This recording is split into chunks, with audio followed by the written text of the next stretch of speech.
Hi, this is Roger. Thanks for dropping by. Well, winter has arrived. There's a couple of real cold nights over the weekend and the heater's been on.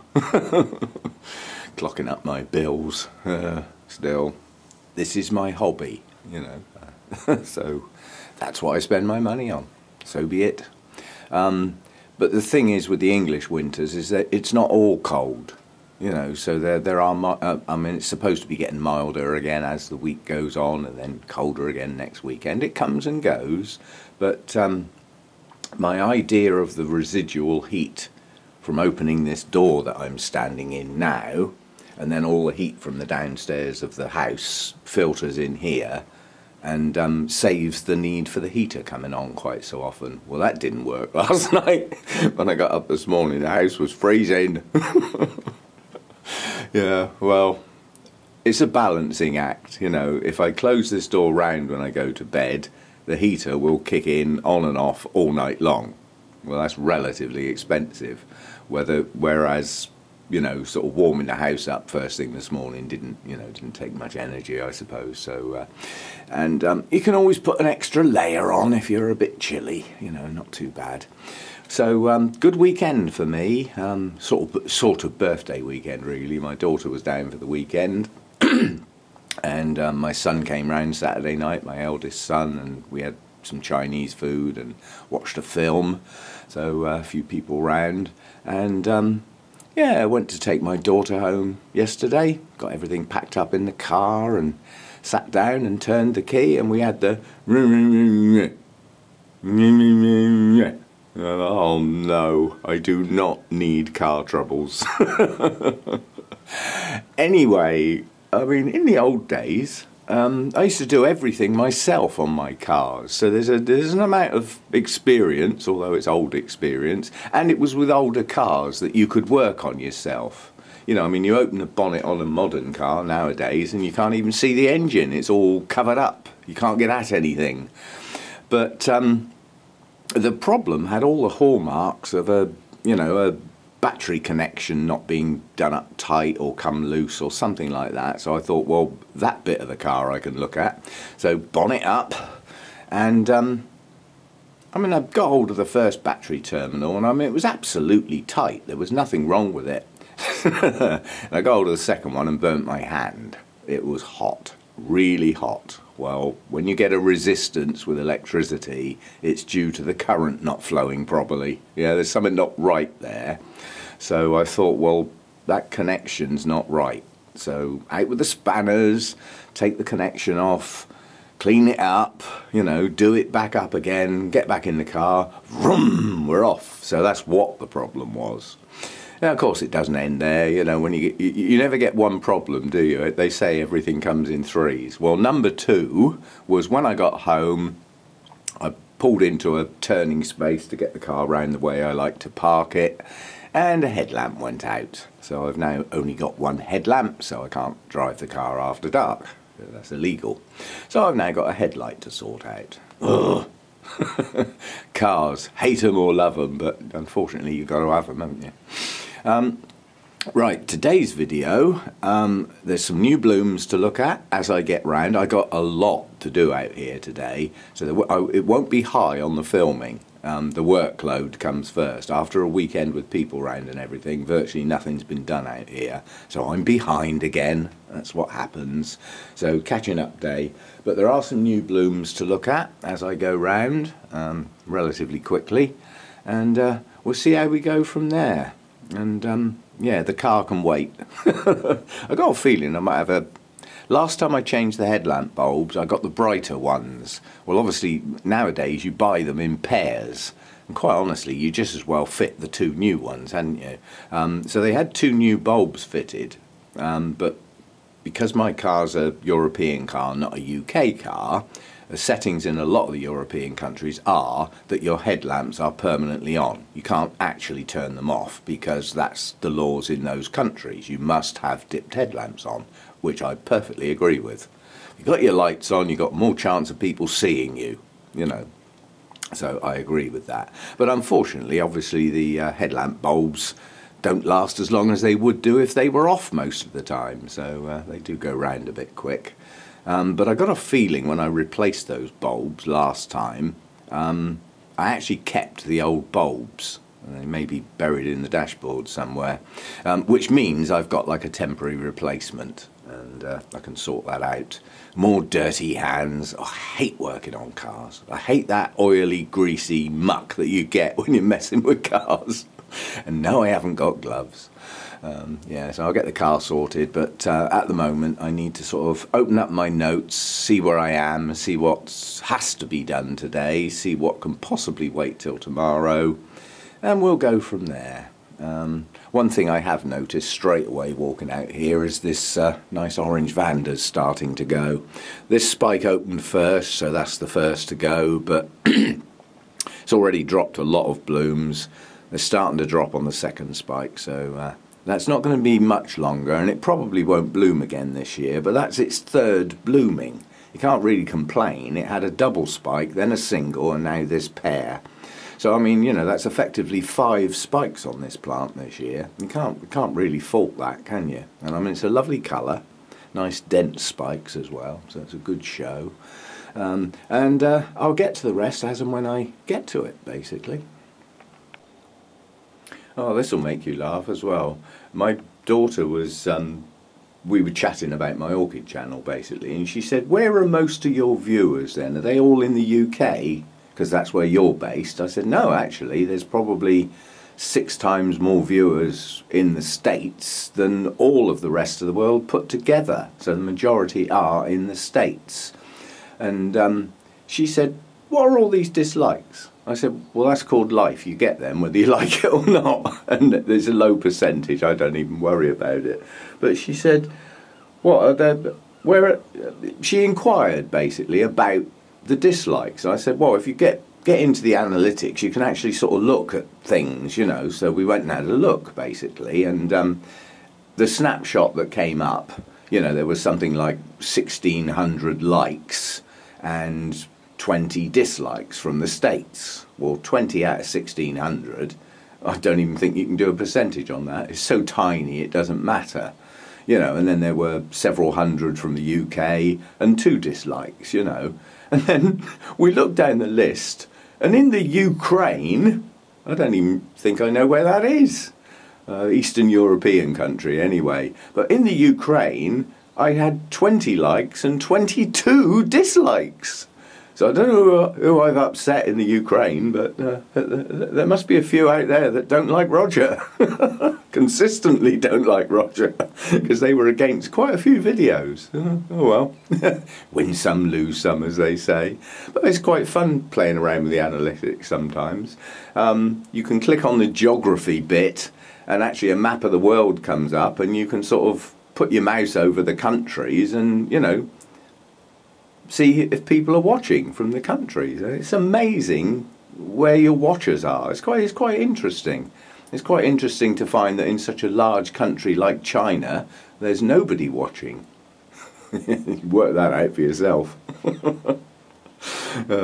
But yeah, there's quite, well, I won't say quite a few. There are a number of countries that obviously either can't get at YouTube, or it's blocked, or something is not quite right, because you can't have countries with that many people, especially where, you know, there's quite a lot of our orchids come from some of these countries, and there's nothing, there's no stats, they're just not there.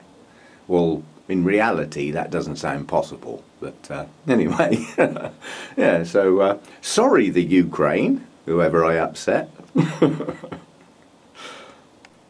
And before I get going, some eagle-eyed person, probably because they have an interest in a particular plant, but in my complete updates that I've just recently finished, this one wasn't in it. And this one wasn't in it because I'm throwing it away. I've given up on it on the grounds that it's never going to hydrate these lower leaves. If it was going to, it would have done it by now. So you have to bear in mind what I've got. Yeah, I have a single root.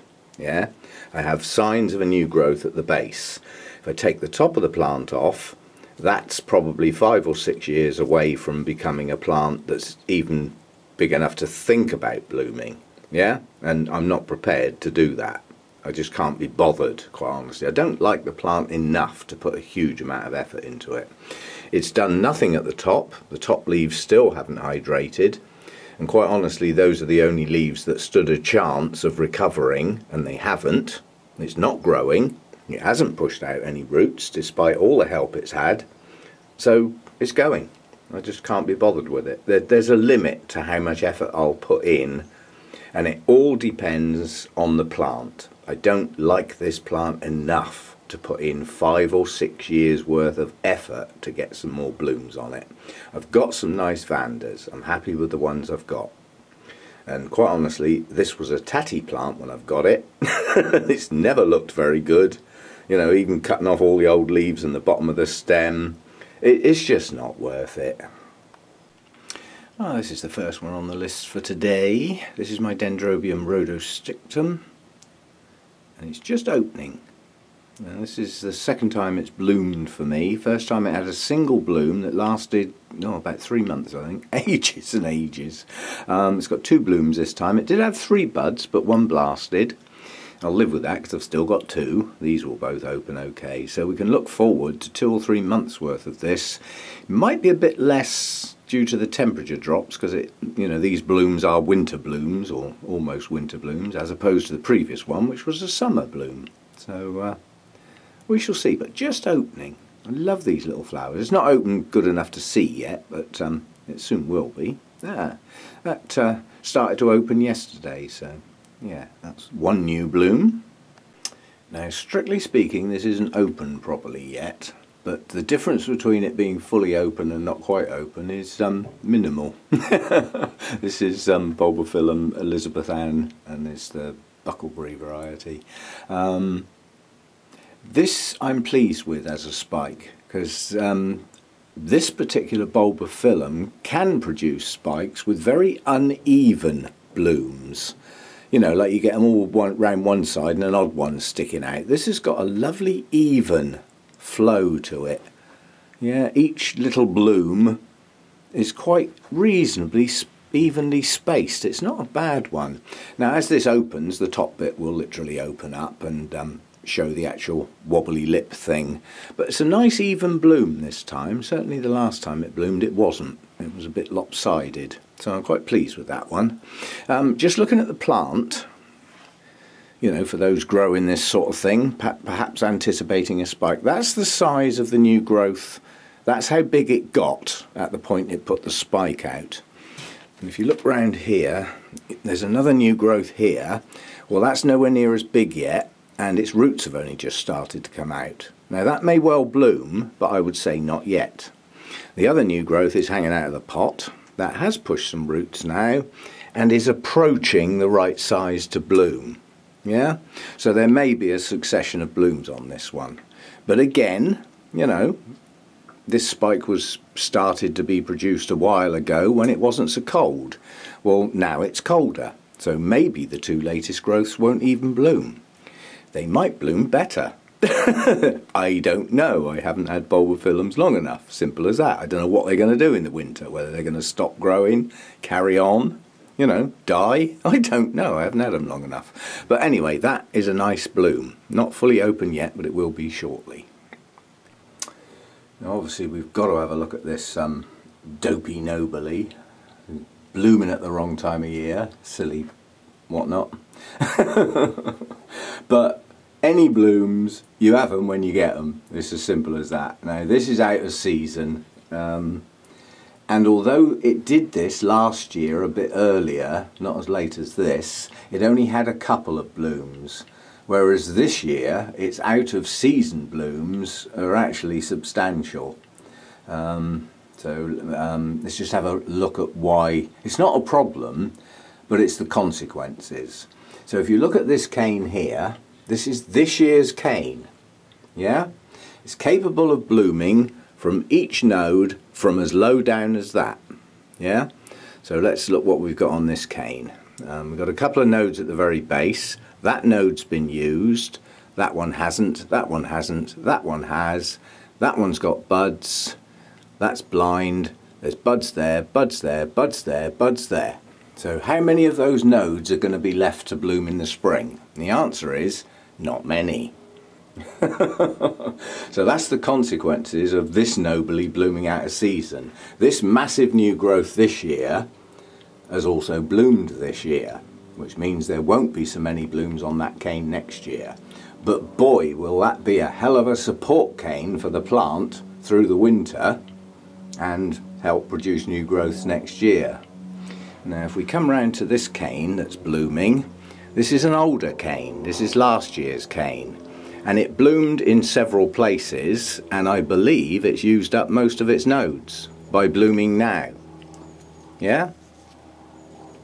I've got one at the top, one here, and several that have already been used, and that's a shorter cane. So we won't get many blooms off that cane next year. This one here, tucked in there, that's this year's cane, and most of the blooms are at the top, so it's used up the top node, so it's still got quite a few down the stem.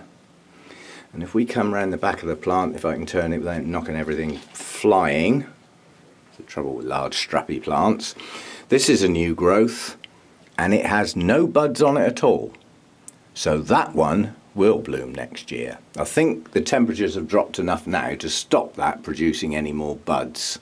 But you never know with Noblys. I mean, especially the the more complex hybrids. I mean, this is Spring Dreamer pollen, and it's got some lovely pink tinges. Yeah. Now sometimes this particular hybrid can come out white with just the greenish centre and no pink at all. And sometimes you can get a little spike of a cluster of 3, maybe 4 blooms if you're lucky, and some will be pure white and some will have the pink. So it has variable colour basically, and you can see the pink tinges are stronger on some than on others. But they are lovely blooms, there is no doubt about it. And without those pink bits, to me it would be a little boring. And given how much room the flipping plant takes up, but yeah, I mean, it's a beauty, and okay, it's flowered out of season, and this is seasoned effectively. I've had this plant long enough that it's had time to establish where spring is and where winter is, and and where autumn is. It should know what it's doing by now, but it's decided to bloom. You can't stop it. If I break these spikes off, it's not going to produce another one from the node, so the blooms are there. I'll have them while they're going. Very attractive blooms, very attractive. Are they fragrant? I don't think I've ever checked. I can't detect anything, but then I haven't got bright light today, so maybe I'll try that again if the sun decides to come out. If, I do say if, I always say if. The last time we looked at this one, which is also the last time I looked at this one. This is an epidendrum of the Radicands variety. It's a hybrid, it's a no ID, but it is of that ilk. You can tell by the bloom, shape of the canes and everything else about it. But when we looked at it last time, I said it's grown lovely new growths, they're pushing on well, but no sign of spikes. Yeah, well, some of my plants just love to make me out a liar. Yeah. We got a spike coming there. That, I believe, is a leaf, and that's a leaf. But I'm pretty sure that is not a leaf. We will have to wait and see, but there is no good reason why these latest growths on this plant should not bloom. It should bloom. I've just got it down to water it, basically. That'll help. Anyway, we may have some blooms on this coming soon. But, I haven't had it long enough, and the last Radicands type that I had was many years ago, and I split it in two. Half of it my daughter had and the cats ate it, so that one didn't make it, and then the one that I had just never took off after being repotted, and it just wouldn't grow any new roots, it didn't put on any growth, the leaves started to yellow and drop, and it wasn't my favourite plant, so I dumped it. And the blooms on that one were a pale wishy-washy orange. They were nothing to write home about, I think's the expression, whereas this one has a lovely deep orange bloom with a nice yellow centre. This one I'll live with, and it's growing well, but we may have a spike. We'll wait and see. Now, this is embarrassing. Partway through my end of season updates, I picked up this Dendrobium and put it down and filmed it, and it's got no tag. And I couldn't for the life of me think what the hell it was, because it's a nice plant. And I thought, what the hell is it? Well, because today I'm working with my notes and things like that, it's obvious what it is. It's a recently new purchase, and it's Dendrobium bullenianum. And yeah, so that solves that little mystery. How can you have a plant as good as that you haven't got a clue what it is? Well, it's a consequence of losing tags. I have a solution for that, which will probably get filmed tomorrow. So, quick update on changes of procedures. If you remember in a previous video, I said that there are some pots that are just layering badly and staying far too soggy at the bottom, but are bone dry at the top. And I decided to take their trays off, so they're actually just hanging on their shelves, which is allowing the air cone to do its job properly, because there's airflow around the base of the pot. Well, you'll be pleased to hear it works. Just going round today watering. Yes, I'm a little bit late watering, but nonetheless the pots that were bad, that really were soggy from halfway down, this time have just got a bit of moisture very near the bottom, but not at the bottom. The bottom's dried off, the layer is now dry underneath and dry over the top with just a small amount left, so it's working. And why they haven't totally dried out is obviously the time of year. You know, they're not growing as strongly because they don't get the length of the day. And in addition to that, they're getting lower daytime and much lower nighttime temperatures. So they're not using the water as fast. So it works. Thank you, whoever suggested that. I never thought of it. But it's logical. You know, an air cone can't work very well if it's enclosed. I mean, if it's inside a decorative pot, it virtually can't work at all.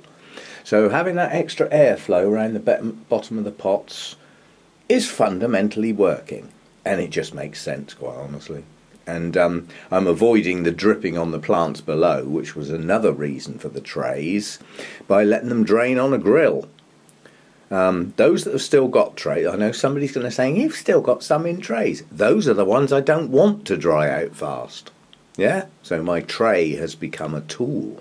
Yay. Now this is a plus, because that definitely wasn't there last time. The Nelly Isla, this is the variety Red Velvet, has a spike. Yay! So we're going to get some of them blooms. That's going to be interesting, because this variety on the lip has virtually no pattern. It's a deep red all over. And I'm really interested to see if it comes true, you know, from a new growth that I've grown and a new spike, as opposed to what I bought it with. So that's going to be interesting. But that did have two new growths, and one just rotted off. And the other one progressed to such a stage where it's managed to put a spike up. So yeah, bonus. It's actually got some roots as well, and it's not dead. Yeah, doing well. Okay, that'll do for this one. I haven't actually finished watering. I haven't got quite as much done as I'd like to have, but I'll carry on tomorrow. It's got to the time of year where it's not drastic if things stay dry a day or two, and most of what's left isn't bone dry anyway, so it'll be fine. And I'll pick up again tomorrow and see what else I can see as I go round. Bye for now, thanks for dropping by.